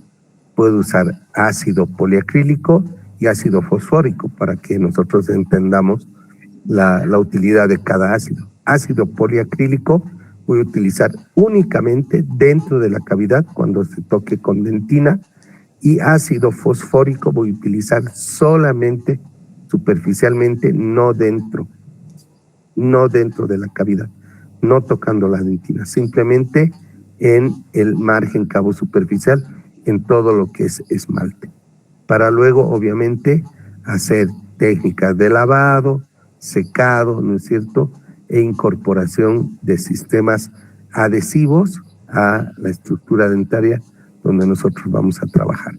Entonces, ahí, una vez que ya tengo esto trabajado, preparado, el acondicionamiento ácido, de 2 tipos, ¿sí? Entonces yo voy a tener posibilidad de colocar ionómero de vidrio en las áreas donde yo necesito que este material trabaje de la mejor manera posible. Entonces, sobre el ionómero de vidrio, una vez que esté afraguado, apolimerizado, etcétera, yo voy a colocar sistemas adhesivos y luego voy a ir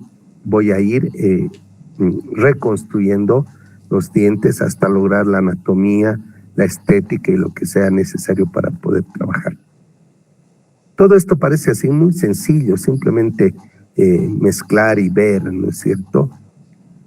Y obviamente realmente es muy importante entender que para lograr estos resultados, las técnicas de mezcla, dosificación y colocación de los productos son súper importantes. Estas se llaman técnicas sándwich cerrado, ¿no es cierto?, cuando nosotros buscamos optimizar la odontología restauradora. Entonces, en estas técnicas de mezcla, primero que vamos a entender que hay ahora protocolos de mezcla mecanizada y mezcla manual, ¿no es cierto? Porque hoy en día puedo encontrar ya ionómeros de vidrio que vienen en estos pequeños tubos, ¿no es cierto?, donde ya hay un contenido de una dosis de ionómero de vidrio, y obviamente esto responde a nuevas tecnologías que me permiten tener siempre un producto que tenga la viscosidad necesaria o para lo que ha sido producido el producto. Entonces, ¿en qué me ayuda el tener cápsulas? Me ayuda en que esto siempre va a tener la misma consistencia, se va a mezclar en un aparato de vibración, ¿no es cierto? Pero además estos tienen ya un pico por donde va a salir el material mezclado. Por lo tanto, necesito un dispositivo especial que me permita incorporar esto a la cápsula, activar la cápsula, ¿no es cierto? Y una vez que está activada, ponerlo en un equipo donde hay una mezcla mecánica. Esto vibra y se mezcla todo. Esta activación se da con un clic donde se rompe una membrana y se mezcla el polvo y el líquido. Esto es como el espatulado, porque aquí va a vibrar y va a mezclarse, ¿no es cierto? Para que después, una vez que se ha mezclado en términos de 10, 12 segundos, esto se lleve a un clicker o un dispensador, que es un dispositivo que me permite empujar el material con este émbulo, una jeringa, y esto colocar dentro de la cavidad. Entonces así tengo posibilidad de hacer la inserción del producto con características muy diferentes a si hiciéramos una mezcla manual y vayamos incorporando el producto con una espátula, ¿no es cierto? Entonces así vienen todos los sistemas para poder activar el ionómero de vidrio, y por supuesto la densidad que va a tener este ionómero de vidrio es importante porque va a tener una consistencia de un material condensable, es decir, que lo puedo moldear y lo puedo compactar en la cavidad fácilmente, ¿sí? El compactar en la cavidad fácilmente implica utilizar un atacador, ¿no es cierto?, que me permita compactarlo dentro de la cavidad para que éste llegue. Y es así que este material, por ejemplo, va a ser fácil de manipular, de moldear, a diferencia de lo que puede ser trabajar con ionómero de vidrio y una espátula. Entonces, estos ionómeros de vidrio, ¿no es cierto?, fíjense que pueden tener diferentes densidades de acuerdo al uso que vaya a querer. Supuestamente el más fluido puede servirme para sellador de fosas y fisuras, el menos fluido o intermedio, voy a llamarle, puede servir para liner, y este puede servir para base o para restauración, porque ahí en la fotografía se ve la densidad que pueda tener este ionómero de vidrio.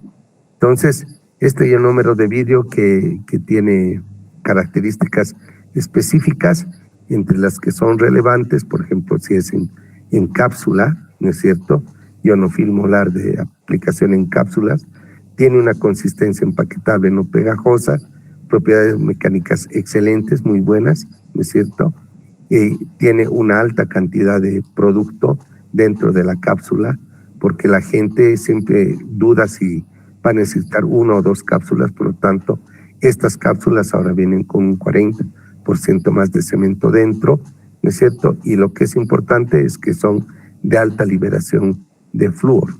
Y este ionómero de vidrio, que es último, el ionofilm molar de aplicación con cápsulas, lo que tiene importante es que es quick, o sea, endurece solamente en 2.5 minutos, ¿es cierto?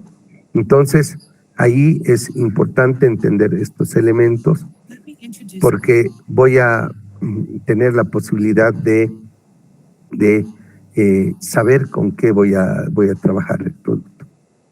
Y por supuesto, si viene en cápsula, no tengo problema con la dosificación. La dosificación es extremadamente importante en los ionómeros de vidrio, especialmente los ionómeros de vidrio convencional, ¿sí? Es importante trabajar adecuadamente. Ustedes ven, por ejemplo, fotografías donde ya no es un bloque de papel, sino es un vidrio, porque realmente se nos hace difícil encontrar bloques de papel para todos a veces, ¿no es cierto? Pero en la dosificación, estos ionómeros de vidrio dependen fundamentalmente, ¿sí?, de la relación polvo-líquido. Se deben respetar las proporciones que el fabricante determina, ¿no es cierto? No debemos dosificar nunca a ojo estos ionómeros de vidrio. Se debe usar siempre la medida del dosificador completo, una cucharilla rasa, nunca la mitad para poner media gota, porque eso no se puede hacer, siempre una cucharilla rasa. Si se dosifica adecuadamente el líquido, ¿sí?, como les he enseñando, verificando que no exista burbuja de aire en la gota. Y para ello lo que tenemos que hacer es volcar de manera vertical el frasco de líquido para que el gotero me permita entonces poder dispensar la gota exacta. Este ionómero de vidrio entonces es de mezcla rápida, ¿sí? El ionómero de vidrio es de mezcla rápida y se puede usar aquí como dice, una loseta de vidrio fría y seca, pero es más importante tener un bloque de papel impermeable. No se debe espatular ni pasar los 25 segundos de espatulado. Por eso es importante cuando el ionómero de vidrio es de fácil mezcla, es que esos 25 segundos van a ser súper largos para poder mezclar el ionómero de vidrio. ¿Sí? Se divide en dos partes el ionómero de vidrio para mezclar. Se incorpora el polvo al líquido, ¿no es cierto?, en dos tiempos, la primera en 10 segundos y la segunda después. Se debe mezclar muy rápido, pero con mucho cuidado para evitar que el polvo se difumine a través de la placa, ¿no es cierto? Y debemos obtener una mezcla húmeda, brillante, ¿no es cierto? Y obviamente mientras tenga esa humedad y esa característica de brillo superficial, se debe llevar al contacto con el diente. Si eso se pierde, es necesario hacer una nueva mezcla. Entonces, la mezcla manual es importante en su dosificación. Recuerden siempre que se dosifica una cantidad exacta de acuerdo al fabricante con el frasco en vertical. Aquí estoy utilizando una espátula metálica, pero la espátula metálica tiene que ser solamente para mezclar ionómero de vidrio, porque si no el acero, si no es una buena espátula, el acero se queda impregnado en el ionómero y el ionómero se vuelve gris, ¿sí? Entonces es mejor trabajar con loseta de vidrio, espátula plástica, en mi consejo. Y de ahí ustedes, de acuerdo a la necesidad de uso, el tipo de cemento y las indicaciones de fabricante nos dan las características. Aquí, como ven, para cementación tiene que gotear, tiene que desprenderse de la espátula para que nosotros sepamos que está con una viscosidad adecuada, ¿no es cierto? Y esta viscosidad llega fácilmente de acuerdo a la formulación y al fabricante. Entonces, esta viscosidad me permite incorporar el producto en una prótesis fija de 1, 2, 3, 4 elementos o lo que fuera, ¿no es cierto? Y llenar, obviamente, mientras la mezcla está suave, ¿no es cierto? Durante este tiempo se debería llevar el ionómero de vidrio a las zonas donde se va a cementar, después se incorpora o se posiciona el puente y se verifica el ajuste y el asentamiento correcto. Aquí va a rebalsar lo que quede por demás, generando el espesor de capa interno suficiente para poder retener o fijar esta prótesis. Una vez que ha fraguado, ha endurecido, es fácil con una espátula, con una sonda, retirar los excesos y se fracturan fácilmente. Entonces, todo depende de la viscosidad con la cual esto haya sido colocado para que tenga un buen ajuste y pueda tener materiales. ¿Qué importancia hay? Protocolos de trabajo con ionómeros de vidrio convencionales, ¿sí?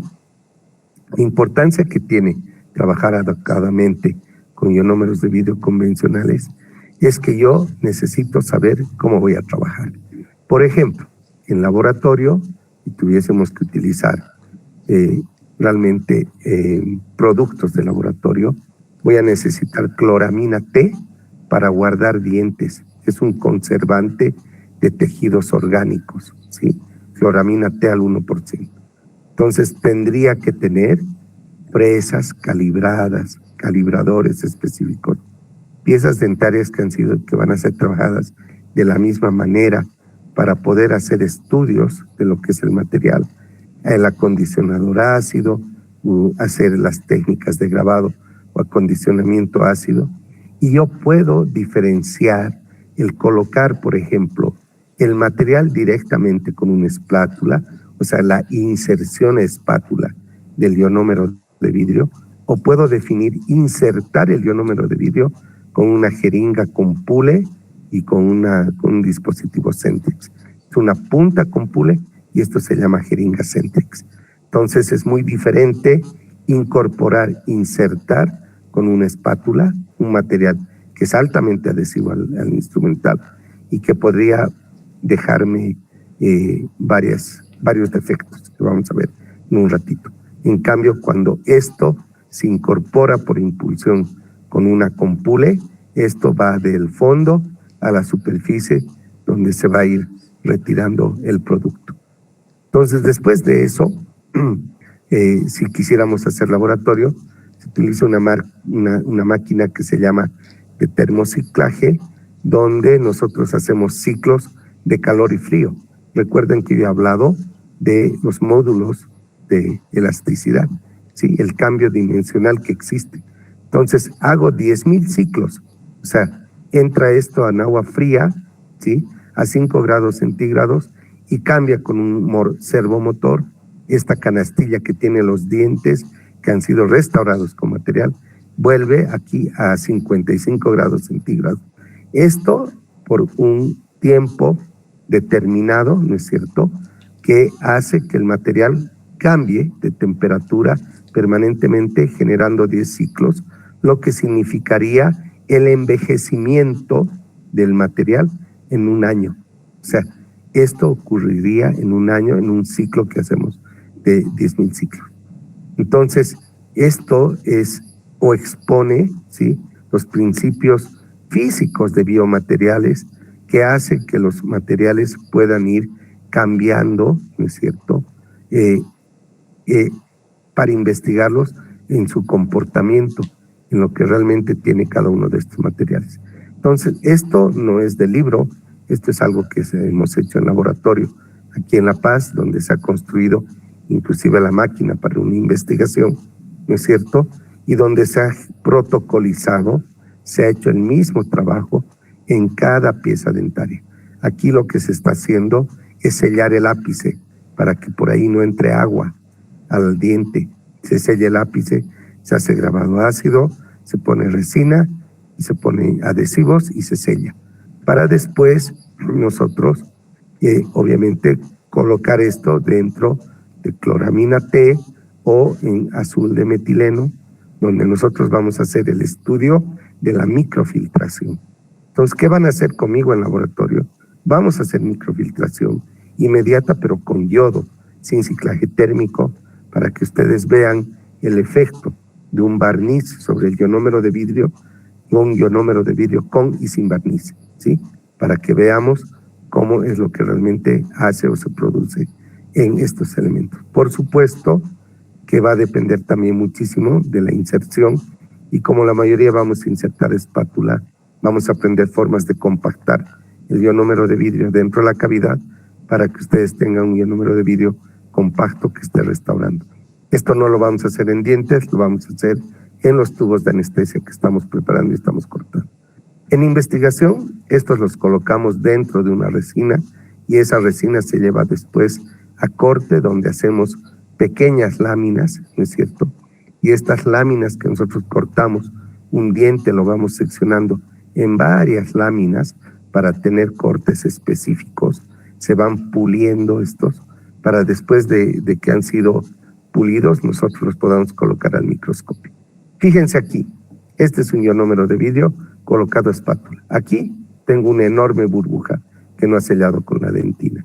Aquí tengo otra burbuja, aquí tengo otra burbuja. Aquí tengo desprendimiento del material y posibilidad de microfiltración bacteriana. Aquí hay desprendimiento del material a la dentina, burbuja. Aquí es más homogénea la unión, ¿no es cierto?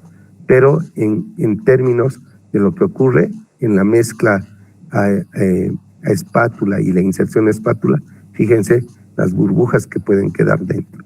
Esto tiene significativamente riesgos de fractura del material, de desinserción. Y aquí pueden ver ustedes la microfiltración bacteriana entre el material y el diente, donde ustedes ven el desprendimiento de la base del material del diente. Entonces, ¿esto qué genera? Genera, al momento que el paciente mastica, genera una bomba de vacío y esto produce dolor y nosotros no sabemos muchas veces por qué.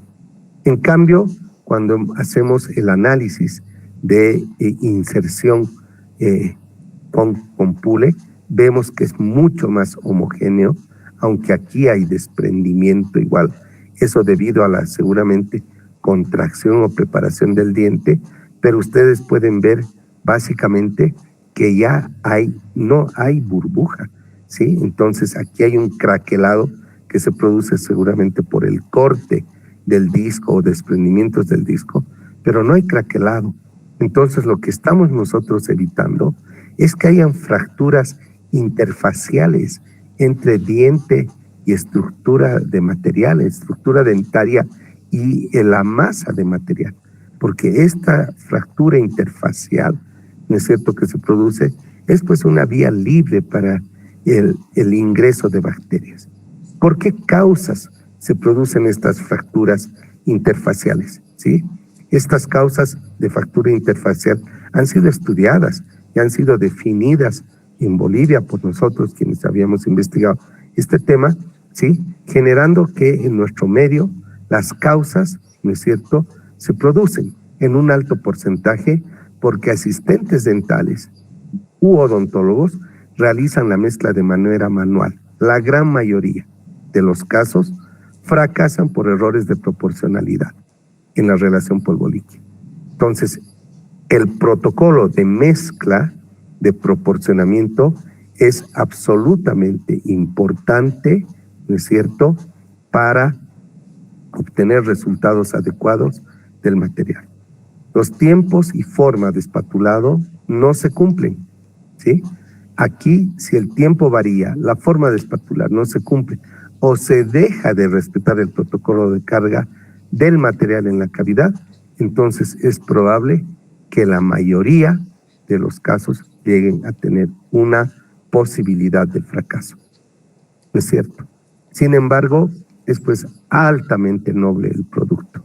Entonces nosotros sabemos y hemos analizado, hemos entendido que la mayoría de los centros de atención odontológica públicos y un alto porcentaje de consultorios privados no cuentan con los dispositivos específicos para estas acciones clínicas que son necesarias en el manejo del ionómero de vidrio. Entonces hemos ido analizando, escuchando conferencias de varios colegas nacionales y del exterior, y nos hemos ido dando cuenta que, por ejemplo, la influencia de las empresas que nos proveen materiales odontológicos de ionómero de vidrio no ponen a disposición nuestra para comprar, ¿sí?, estos dispositivos, porque estos dispositivos los hacen ver tan especiales que la relación de costos varía y el material tiende a encarecerse y la gente no quiere comprar caro porque encuentra que es desechable el producto y que no le van a pagar, pero está en relación a todo el juego de su prestigio profesional, porque el paciente valora cuando una restauración tiene éxito, ¿no es cierto? Y eso lo hemos determinado porque el interés de que la gente haga lo que se enseña con los ionómeros de vidrio se ha debilitado, debido a que no existe la posibilidad, ¿no es cierto?, de tener el concepto claramente establecido de que si se enseña a trabajar con una compule, se tenga que hacer. Fíjense que voy en contrasentido lo que estoy exponiendo con lo que voy a exigir en laboratorio. En laboratorio les voy a pedir espátula, pero eso es básicamente porque a nivel de pregado no existe la posibilidad de que compren jeringas Centrix y compules, ¿entiende? Entonces eso me genera a mí una limitación y por eso el interés decae. Lo van a analizar en la facultad y vayan preguntando quiénes usan una jeringa Centrix para incorporar el cemento de ionómero de vidrio a una cavidad. Entonces eso genera confusión. Más esta confusión se ve incrementada, ¿no es cierto?, por la forma de mezclar de otros materiales tradicionales. Por ejemplo, el cemento de fosfato o el óxido de zinc eugenol. Ambos parecen lo mismo.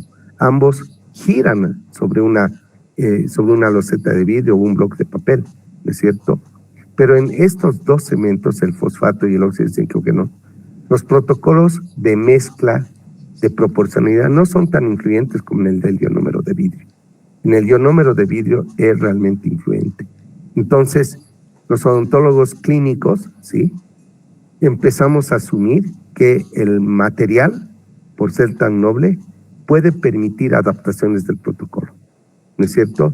Y esas adaptaciones del protocolo se minimizan, ¿no sé?, responsabilizando muchas veces al producto por el fracaso en vez de responsabilizarse uno como operador. Entonces ha fracasado tal producto, o se me rompe, o se sale, o le duele a mi paciente. Y le echan la culpa al producto y no a la adaptación de su protocolo, que elimina todo lo que estamos hablando, que es una necesidad para poder trabajar.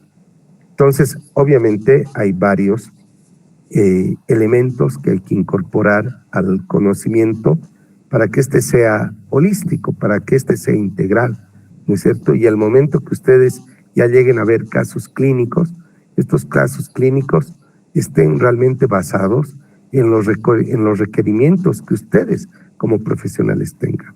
Ese requerimiento de profesional para hacer un caso clínico con el número de vídeo, en realidad tiene que ver con saber la consistencia que yo necesito, si es fluido, si es espeso, si es condensable lo que voy a necesitar. Entonces, si voy a hacer técnica TRA, necesito un ionómero condensable, posible de incorporarse dentro de una cavidad y de ser compactado. Si voy a hacer una base o un relleno, necesito que sea espeso, mejor si es condensable, porque voy a hacer también una base con una menor cantidad de material. Pero si necesito que hacer un liner, una cementación, un sellador, voy a necesitar una consistencia fluida. Y ya ustedes saben que ambas tres consistencias, lo único que tienen es que presentan materiales diferentes, ¿no es cierto? Porque cada caso que ustedes vayan a ver, ¿no es cierto? Cada indicación clínica tiene sus requerimientos específicos. Al fijar coronas y puentes es importante que el cemento sea fluido para evitar un aumento de la oclusión, una discrepancia, ¿no es cierto? Entonces ahí ustedes pueden usar mezcla mecanizada o mezcla en cápsula, ¿sí? En caso de obturaciones en el sector posterior o en regiones cervicales donde la estética es importante, entonces se pueden disponer materiales de ionómero de vidrio que tengan colorimetría A1, A2, A3, y así uno se va dando cuenta de qué cosas uno puede tener, ¿no es cierto? Las restauraciones para el sector posterior, como he dicho anteriormente, tendrían que ser condensables, resistentes a la abrasión. Entonces ahí voy a tener ya productos específicos que van a decirme que es para restauración, como el ionofil molar o el Ketac molar, etc. Entonces así ustedes van a ir viendo una serie de productos, de categorías de materiales. Y cuando se encuentren con un caso, así con esta caries súper activa, ustedes van a utilizar cucharetas de dentina para ir eliminando el material. Si van a hacer una técnica TRA, tienen que tener cucharetas de dentina, difícilmente en una técnica TRA, porque esto se hace a nivel ambulatorio, en áreas marginales, urbano-marginales, donde solamente utilizan cucharetas, vamos a tener posibilidad de hacer aislamiento absoluto. La velocidad de trabajo en comunidades donde se aplica el TRA es importante para que la gente no se aburra. Pero de todas maneras, el protocolo es este, o sea, empezar a trabajar eliminando la caries, ¿no es cierto? Eliminar la caries hasta llegar a un tejido menos reblandecido, donde a nosotros tengamos posibilidad de ver la dentina que nos queda dentro. Aquí el profesional, el odontólogo, discrimina entre odontología esclerótica, entre dentina esclerótica, dentina afectada y dentina infectada. Entonces, si el paciente es muy joven, fija, van a tener dentina afectada, con la cual se pueden quedar y pueden colocar un ionómero de vidrio a fin de alargar el tiempo de vida de estos dientes, ¿no es cierto? Entonces nos vamos a ir quedando, eliminando o retirando material. Para estos casos también se utilizan disolventes de dentina infectada que tienen que ver con algunos productos derivados de la papaya, como el papacaries, que seguramente más adelante van a aprender, van a entender, pero que no se necesita fresca y eso disuelve la dentina, hasta llegar a zonas más sanas, donde ustedes van a encontrar resistencia del tejido, y obviamente ahí es donde ustedes empiezan ya a generar la preparación de las zonas para ir trabajando, limpiando siempre, desinfectando, utilizando detectores de caries para ver si hay más caries residual que no logramos ver, ¿no es cierto? Y con esos detectores ir eliminando todo tejido enfermo. tuviesen posibilidad de usar una fresa, aún mejor, pero en técnicas TRA solamente se utiliza manualmente. Esta es la foto que les he mostrado, o la fresa que les he pedido. Tiene una forma específica para poder trabajar áreas con bases redondeadas y donde tengamos que hacer diferentes tipos de restauraciones. Ahí ven ustedes una mancha roja. Esa mancha roja es caries residual que queda, que obviamente tiene que ser eliminada con una cuchareta, no con una fresa por la proximidad a la pulpa. Y después de esto, obviamente, cuando ya vamos eliminando todos esos tejidos, volvemos a pigmentar para ver qué es lo que nos queda, hasta determinar que ya tenemos una posibilidad de poder ya hacer imprimación del tejido o acondicionamiento ácido del tejido, para después colocar ya ionómeros de vidrio, impactar con un ionómero de vidrio, compactar dentro y llenarlo en la cavidad hasta que sea posible.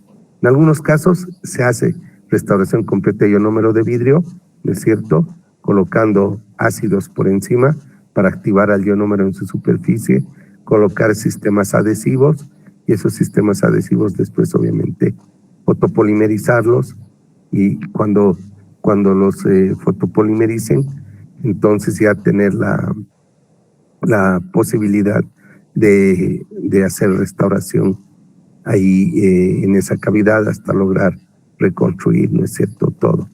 Pulido y acabado de las restauraciones, una vez que ya han sido logradas, y después obviamente del pulido, simplemente limpiar las zonas. La fotografía muestra en detalle muchas partículas, o sea que obviamente hay que tener mucho cuidado con las situaciones, y así obviamente ustedes pueden lograr ya cavidades reconstruidas, restauradas. No se olviden que estamos entrando a la última semana de clases. En esta última semana yo voy a hacer la revisión del cuadro de notas, porque es la base para el examen parcial del 24 de agosto, ¿sí? Entonces, espero esta clase les haya servido. Estoy casi seguro que la importancia que reviste este material todavía va a ser reforzada con otras clases que van a tener de los profesores que vienen en los niveles más superiores, pero desde mi punto de vista, mientras uno comprenda antes cuál es la importancia de un producto, se va a interesar más en poderlo seguir, en poderlo disfrutar, etcétera. N cosas que uno puede hacer con los materiales a fin de evitar confusiones respecto al uso de los materiales. Si hay alguna pregunta, con gusto la voy a responder.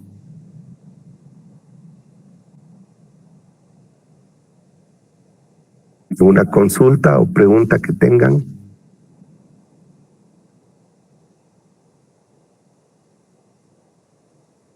Tengo 30 personas en sala.